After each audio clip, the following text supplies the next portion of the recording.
ANOVA. Kalau ANOVA ya sama kayak regresi nanti. Regresi kenapa kok ANOVA dulu? Karena nanti di regresi juga ada ANOVA-nya. Jadi ANOVA itu apa? ANOVA adalah analisis varian. Jadi kita menganalisa suatu keragaman dari suatu variabel ya. Jadi misalkan, oh ya bentar, kalau ANOVA ini biasanya digunakan buat penelitian-penelitian ini apa? Penelitian-penelitian biologi kehidupan ya, ilmu kehidupan. Jadi kebanyakan kalau ilmu kehidupan itu variabel X-nya atau perlakuannya itu ya perlakuan X ya, variabel X-nya itu selalu kategori dan Y-nya itu kontinu. Contoh misalkan penelitian di pertanian. Kalau di pertanian biasanya itu ini tinggi tanaman ya, misalkan tinggi tanaman sebagai respon. Nah, ini yang kita teliti itu Y-nya, responnya, tinggi tanaman. Tinggi tanaman ini sebagai respon, dia itu dipengaruhi oleh apa aja gitu, dipengaruhi oleh apa aja. Tinggi tanaman kan biasanya dipengaruhi oleh pupuk, kemudian kadar air gitu kan. Nah, kalau tinggi tanaman ini pastinya kontinu ya, tinggi tanaman ini kontinu.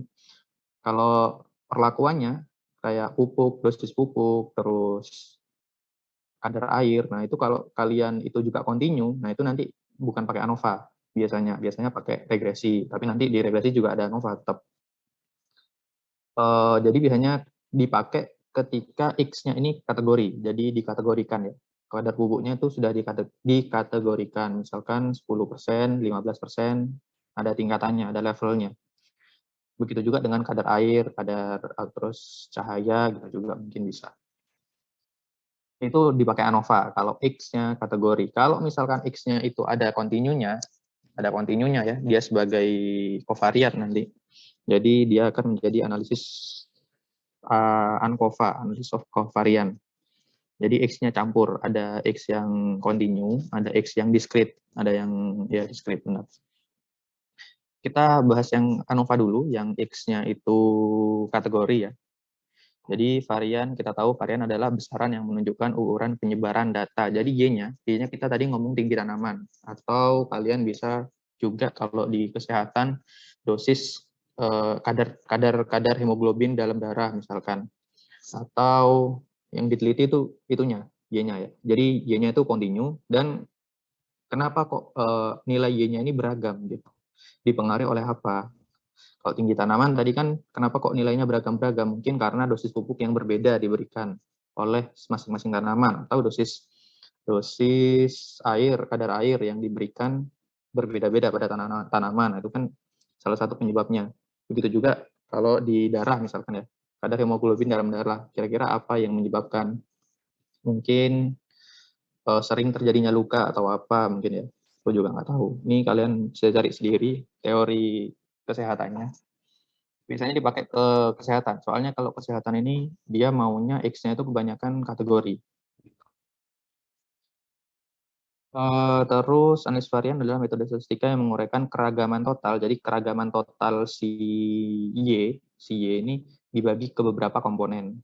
Sama kayak regresi, keragaman dari si Y itu dikumpulkan jadi keragaman regresinya, ya kan, sama keragaman errornya. Kalau regresinya itu jadi kan dibentuk dari garis regresi sama error gitu, itu keragaman total. Di ANOVA sama kayak gitu, tapi dia di beberapa komponen itu maksudnya X-nya itu ada beberapa kategori gitu loh, yang mengukur komponen keragaman. Komponen-komponen tersebut sebisa mungkin bebas satu sama lain. Jadi kata kuncinya mereka harus bebas ya. X-nya harus bebas, misalkan sebisa mungkin harus bebas antara perlakuan satu dengan perlakuan yang lain. Kemudian ada perlakuan, faktor, dan level. Perlakuan adalah sekumpulan kondisi tertentu yang diberikan kepada setiap suatu percobaan. Ini bisa kalian baca sendiri ya. Apa itu perlakuan, apa itu faktor, apa itu level. Kalau perlakuan tadi misalkan pupuk ya, ya udah perlakuannya itu pupuk. Perbedaan untuk pupuk. Faktor itu dalamnya biasanya. Bisa kalian baca sendiri nih, dan udah dijelaskan di bab semester 2 kalau nggak salah ANOVA. Semester 3 kalau nggak salah. Jadi ANOVA itu ada beberapa ini ya, beberapa analisis, ada beberapa tipe. Ada one way ANOVA, ada two way ANOVA. One way ANOVA itu kalau digunakan jika data amatan hasil eksperimen memenuhi persyaratan sebagai berikut: memenuhi asumsi ANOVA, mempunyai satu variabel respon, mempunyai satu variabel bebas yang bertindak sebagai faktor. Jadi dia one way ANOVA itu dia tidak dikelompokkan ya. Jadi cuma hanya ada satu perlakuan. Jadi variabel Y, keragaman si Y ini dia hanya dipengaruhi oleh satu faktor saja, satu perlakuan saja, yaitu AJ. J-nya ini faktornya ya, J-nya. Faktor pertama, faktor kedua, A1, A2, faktor pertama. EIJ Galat, ini tabel one way ANOVA.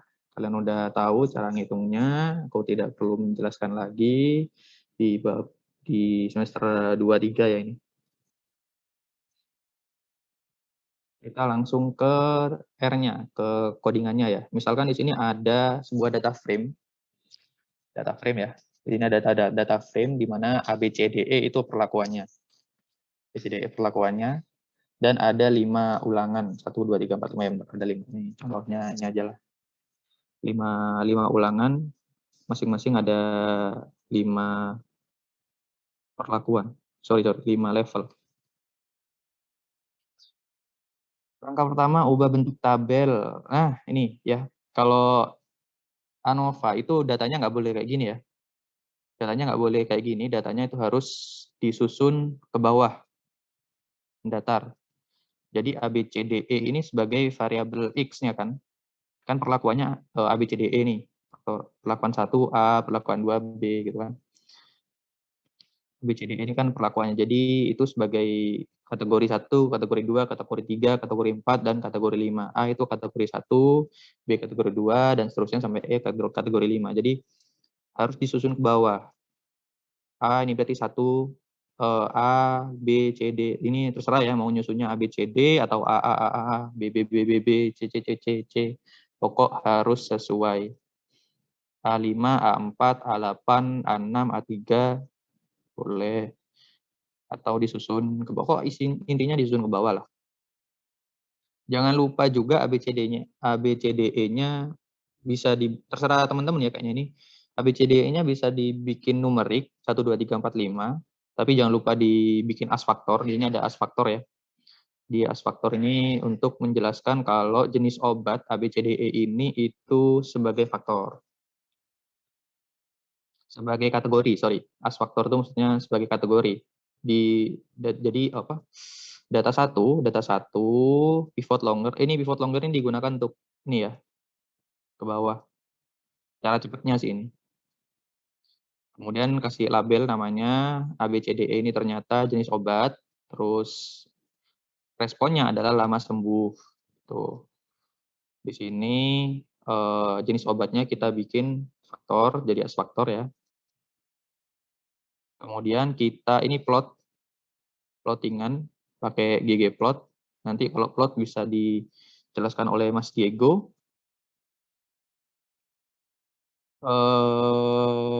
Ini DB ya. Terus ini apa ya? Oh, ini dia ngitung ini secara manual. Bisa kembali ke langkah 1 aja dulu biar dicoba bareng-bareng. Mau dicoba, Diego? Oke. Oke, aku kembali ke langkah 1. Dicoba bareng-bareng. Sorry. Aku stop share apa awakmu? Iya, boleh. Oke, kamu buka R. Iya. Oke.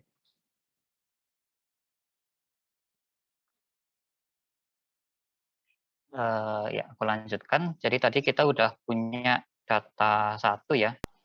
Ini kalian bisa pakai data kalian sendiri atau data yang ini udah aku kirimkan di kolom chat, monggo bisa dipakai juga. Langkah pertama kita ubah bentuk data, kita tadi pakai dplyr sama tidyr. Oke, ini khusus di PLYR. Dia itu selalu biasanya digunakan untuk rekonstruksi data. entah data cleaning, itu biasanya pakai DPLIR juga. Terus ya data cleaning, terus strukturisasi data, itu biasanya pakai DPLIR. Itu salah satu library yang penting diingat. Lanjut, Mas Diego. Ya, jadi untuk pivot longer ini digunakan betul kayak yang disampaikan Aro tadi, digunakan untuk Rubah. mempivot, mengubah data yang bentuknya lebar menjadi panjang. Untuk pivot longer ini di DPLIR atau di TIDAR, Mas? Di TidyR. Oh, di TIDR. Jadi datanya menjadi ke bawah seperti ini. Kalau udah, jangan lupa kita ganti namanya. Nama ini ya, nama kolomnya ya. Nama kolom. Namanya sudah sesuai dari bawaan, name, value. Kalian bisa rubah nama kolom pakai fungsi names. Names dari data itu apa gitu dimasukkan. C kan vektor ya. Jadi kolom pertama itu obat. Jenis obat, kolom kedua lama sembuh. Kemudian yang jenis obat itu dijadikan kategori terus vektor. Ada yang tanya di kolom komentar, persen buat apa, Mas? Apa? Persen buat apa sih? Persen. Oh iya, jadi ini namanya persen lebih besar persen ini namanya operator pipelining. Jadi sebenarnya aku bisa aja nulis kayak pivot longer ini terus data 1. Nah, ini itu akan ekivalen dengan ini. Jadi argumen yang pertama itu ditaruh di paling depan seperti itu. Pivot longer dari data. Gitu kan? Iya. Ya, Jadi pivot longer kan butuh dua argumen. argumen. Yang pertama datanya apa, yang kedua kolom apa yang mau dipivot. Argumen pertama ini kita taruh di paling depan seperti itu. Jadi ini kita hapus. Taruh paling depan data 1 seperti ini. Tapi pipelining ini ada di DPLIR.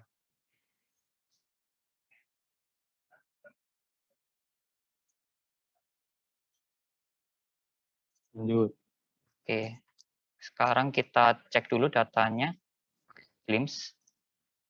Di sini udah kelihatan kalau misalkan jenis obat itu udah faktor, yang lama sembuh itu udah double, artinya numerik.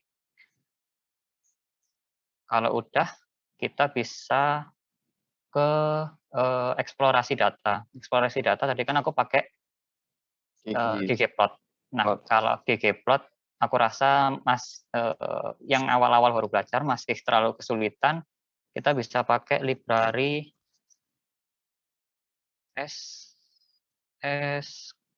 Squeezer. Nah, Squeeze.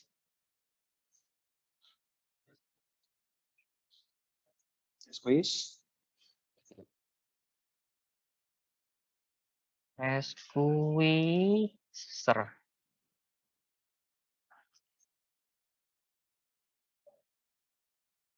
Nanti akan muncul kayak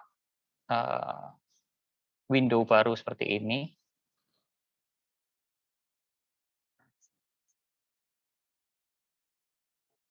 Lanjut.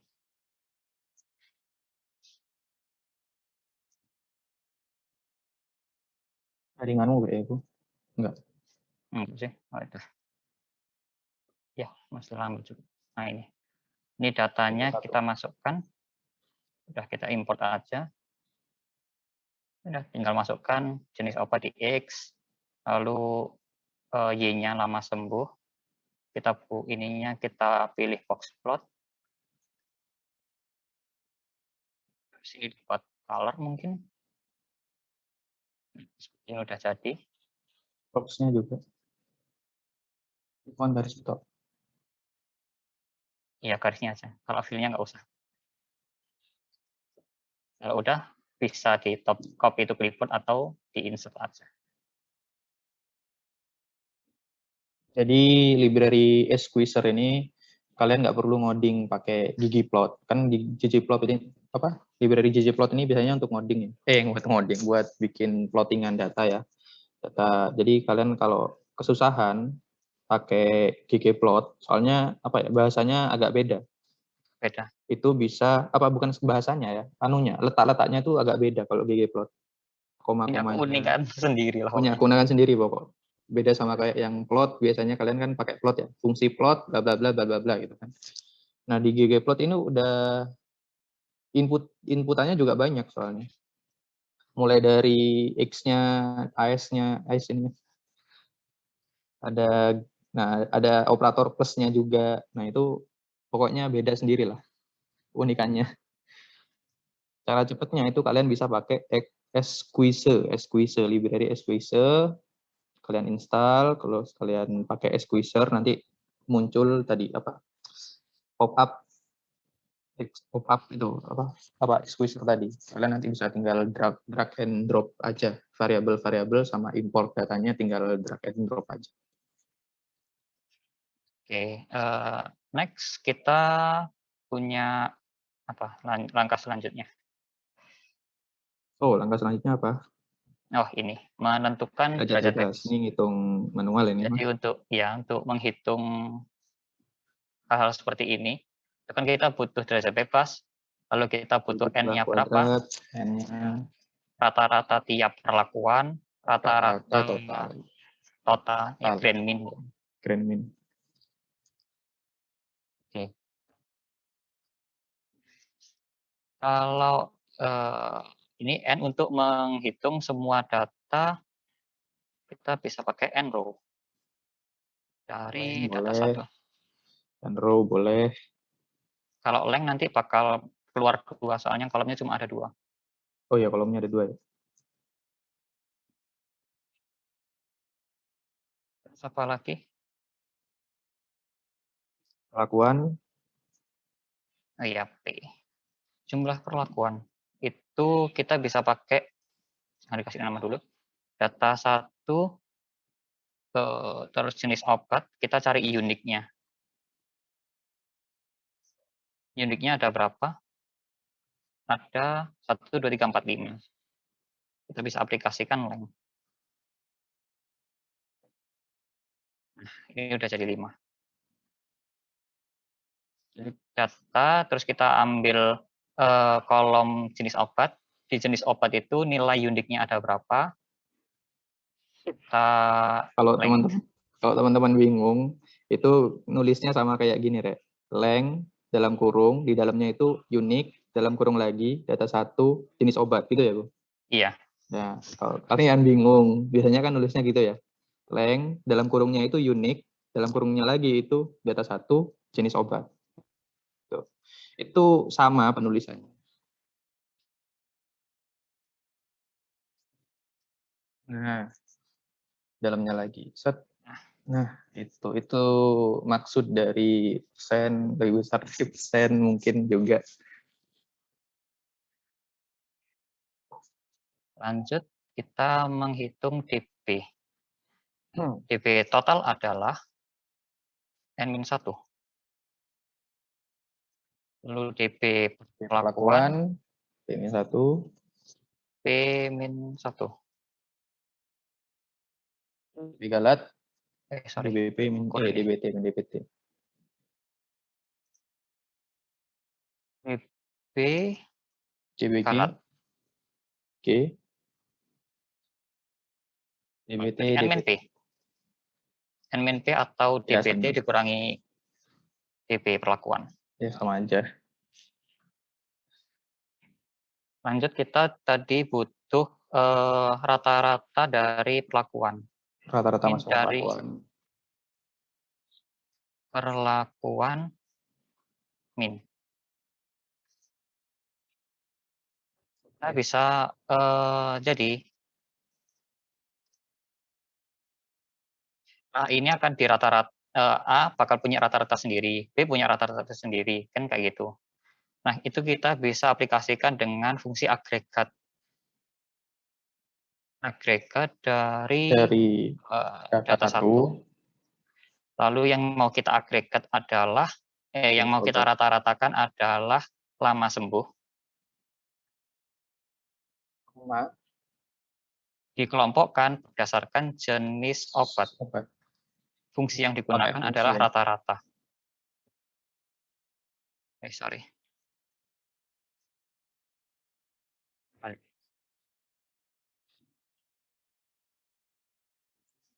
Formula dulu. Biasanya formula dulu ya.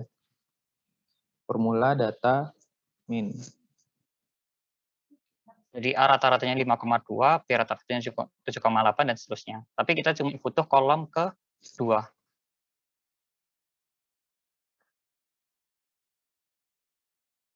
Nah, ini akan disimpan di objek perlakuan min.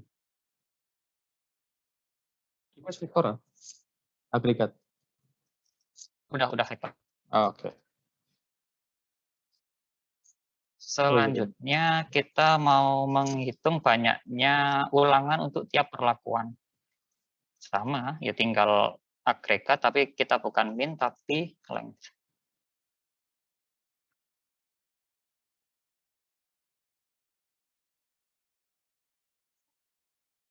Selanjutnya grand min.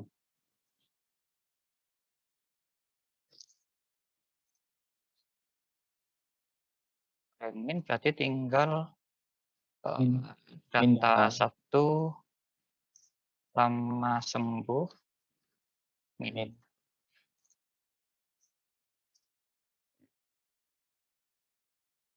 Sebenarnya jika total adalah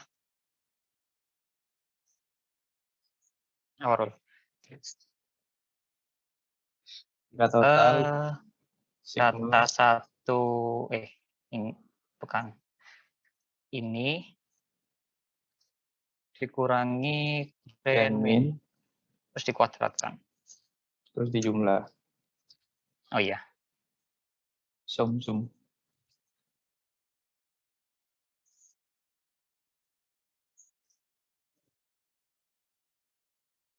Gitu.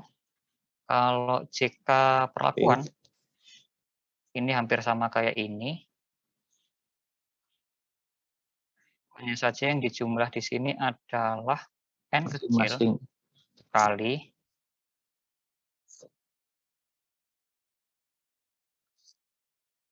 perlakuan min.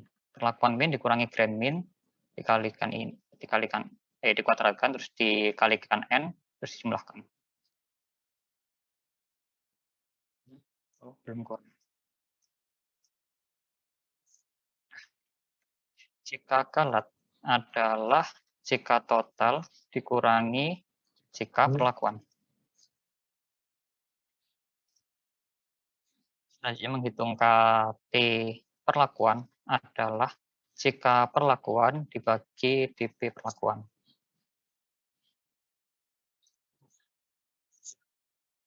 KT galat adalah jika galat dibagi DP galat. Lalu F hitungnya KT perlakuan dibagi KT galat. Menghitung p-value-nya kita bisa pakai PF, FP, sorry. P-value, fokus. FP, DP perlakuan, DP galat. Sorry. FP. Jangan lupa lower tail-nya sama dengan false. Lower tail false. Sebelah kanan ya.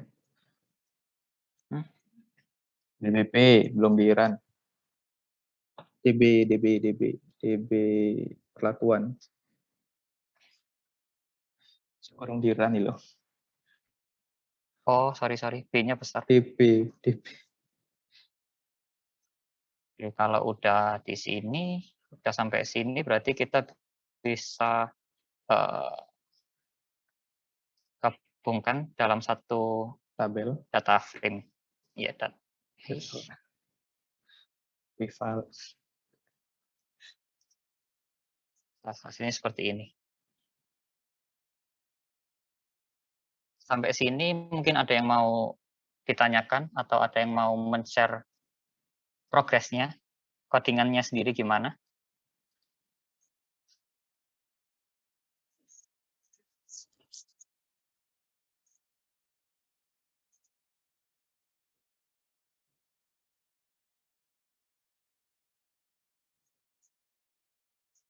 Gimana progresnya teman-teman?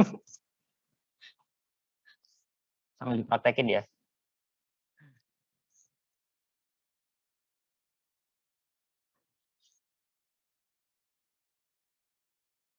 Kalau aku kecepatan, bilang aja rek dicek nggak apa-apa. Nggak kecepatan.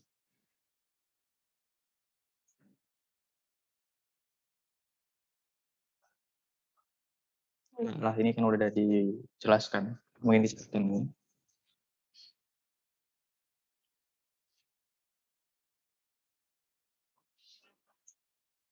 Ya, ada yang mau share progresnya? Atau ada yang mau tanyakan?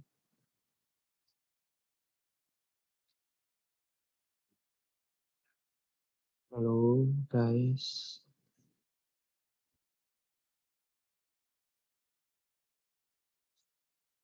Kalau ingin cara cepatnya ya pakai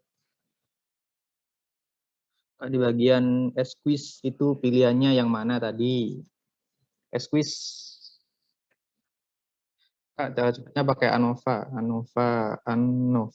N-nya satu. Kalau cara cepat bisa pakai AOV atau ANOVA. Nanti setelah two-way ANOVA bakal dijelaskan.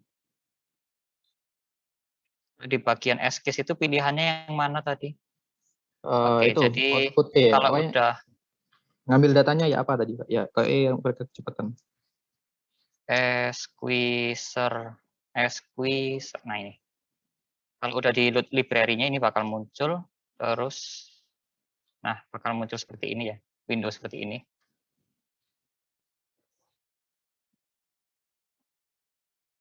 Nah, Di itu sini secara data frame. otomatis nanti ada keluar pop Tapi up data frame-nya data. harus kalian masukin dulu, data frame-nya harus sudah tersimpan. Ya, sebelum kalian merun squeezer ini kalian harus sudah input data di R. Nanti tinggal otomatis muncul di select a data frame, tag. Nah, langsung impor aja. Setelah diimpor nanti muncul variabelnya. Ada jenis obat, nama kolomnya ya, sorry, nama kolomnya. Nama kolom. Nama kolomnya itu nanti kalian drag and drop aja.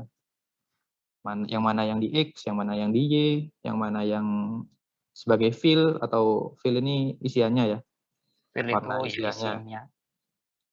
warnanya. Tapi kalau untuk sekarang, untuk hari ini jangan pakai fill dulu, pakai color dulu aja. Nanti Color itu cuman cepatnya di belakang soalnya. rata-ratanya. Ini mau kalian ganti warna juga boleh. Kalian bisa main-main sendiri aja ini. Kalian utek-utek sendiri aja.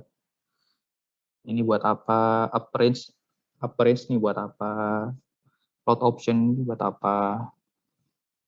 Nah, kalau udah ini di kode ini, itu nanti Muncul si progress. syntax kodenya. Di paling kanan tuh ada Iya, code kan. Itu nanti ada langsung code. muncul syntax R-nya. Atau codingannya sudah langsung muncul. Nah, itu kalian bisa copy atau bisa Ya, bisa kalian kalian insert copy gitu boleh, atau ini ada tombolnya itu copy to clipboard clipboard, boleh, insert atau insert script to juga clipboard. boleh. Langsung otomatis di layar kerja R kalian.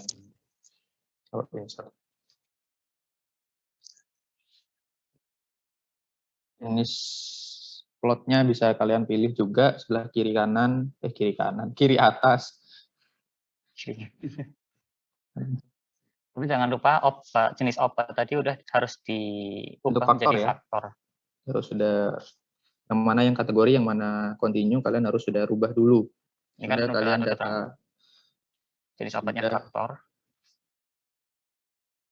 harus Jadi sudah warna oranye ini menunjukkan kalau dia kategorik, kalau biru ini menunjukkan dia numerik.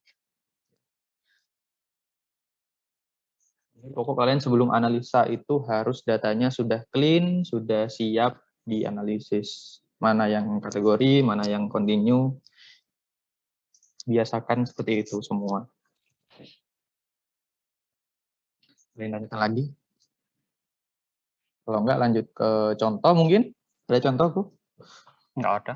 Oh, nggak ada. Tag bareng sih ini. Makanya Oke. mungkin bisa teman-teman ada yang Mau share? mau men-share. Mungkin tambahan satu lagi ya. Ada yang namanya eta kuadrat, eta square. Eta square itu adalah jumlah kuadrat perlakuan dibagi jumlah kuadrat total. Eta square. Gunanya buat apa, Mas Diego? Jadi ini apa ya? Analoginya mirip kayak R square. Kalau di sini ada 0,57 artinya 57% keragaman dari lama sembuh dapat dijelaskan oleh jenis oleh obat. perlakuan jenis obat. Itu kan kalian sebenarnya rasio, Rek. Rasio keragaman. Keragaman dari perlakuan dibagi dengan keragaman total. CKP dibagi CKT. Kan keragaman sebenarnya itu. Kalian kan ngitung keragaman toh. Jadi CKP itu keragamannya berapa persen dari CKT. Itu kan pecahan. Itu analoginya. Benar nggak, Mas Diego? Benar sekali. Ya, benar sekali.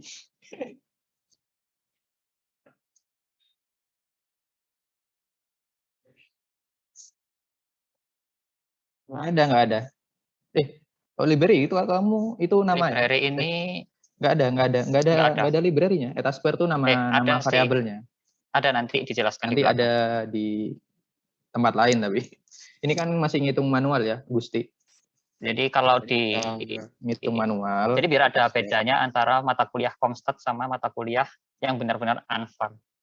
Kalau di Komstat kita dituntut untuk bisa menghitung manualnya seperti apa, seluk-beluknya seperti apa. Jadi nggak tinggal pakai seperti itu. Tapi nanti bakal dijelaskan. Ya. Barusan aku cuma jelasin aja eta square itu apa. Ini paling Mbak Widi baru tahu ini. Oh iya, Mbak Widi mana Mbak Widi?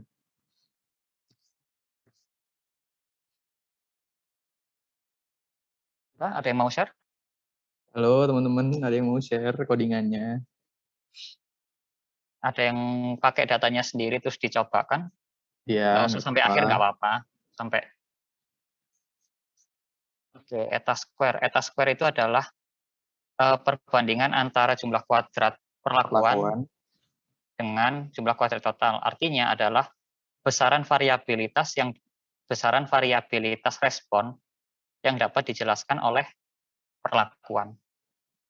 Jadi kebetulan di sini ada 0,57 eta square-nya.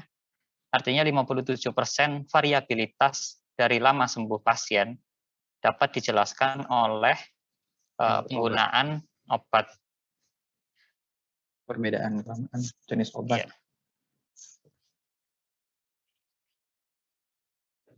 Sedangkan 1 min eta square dijelaskan oleh variabel lain yang tidak terjelaskan. Ya. Nanti gimana kalau perlakuannya ada 2, Mas? Nah, itu nanti ada sedikit treatment khusus di perhitungannya. Nggak tinggal dijumlahin aja, Mas? Oh, tentu tidak. Oh, tidak. Kalau misalkan Kak, apa itu R square? Iya, hampir sama ya. Hampir sama. Hampir sama. Kalau R square itu ngomong bisa dianalogikan ke R square karena R square itu biasanya dipakai ke regresi, tapi kalau di sini ya hampir sama lah. Sama-sama square. Bedanya nama doang ya? Enggak juga. Kalau R square itu sebenarnya lebih ke analoginya ke Pearson ya. Korelasi Pearson. Kalau ini nggak ada Pearson-Pearsonnya. Nggak ada Pearson kan hanya ini cuman apa ya? Ini cuman rasio aja, Rek. Jadi rasio perbandingan antara keragaman dari perlakuan dibagi dengan keragaman di totalnya. Udah gitu doang. Nggak ada belum ada kajian distribusinya apa. Belum ada kajian ya, Mas Diego. Belum. Cuman perhitungan rasio aja, perbandingan rasio antara keragaman dari dari keragaman perlakuan ini berapa dibagi dengan keragaman total. Cuman rasio aja.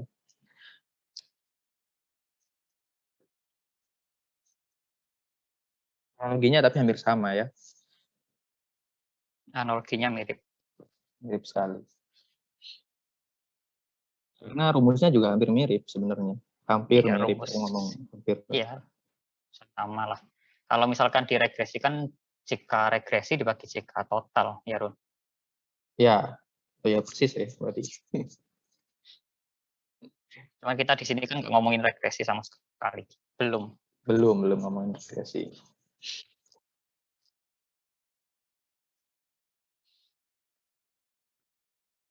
Jadi Mau hitungan share? ini ada yang dibingungkan. Ya, kalau sih nge-share codingannya hari-hari. Halo, ayo Rek.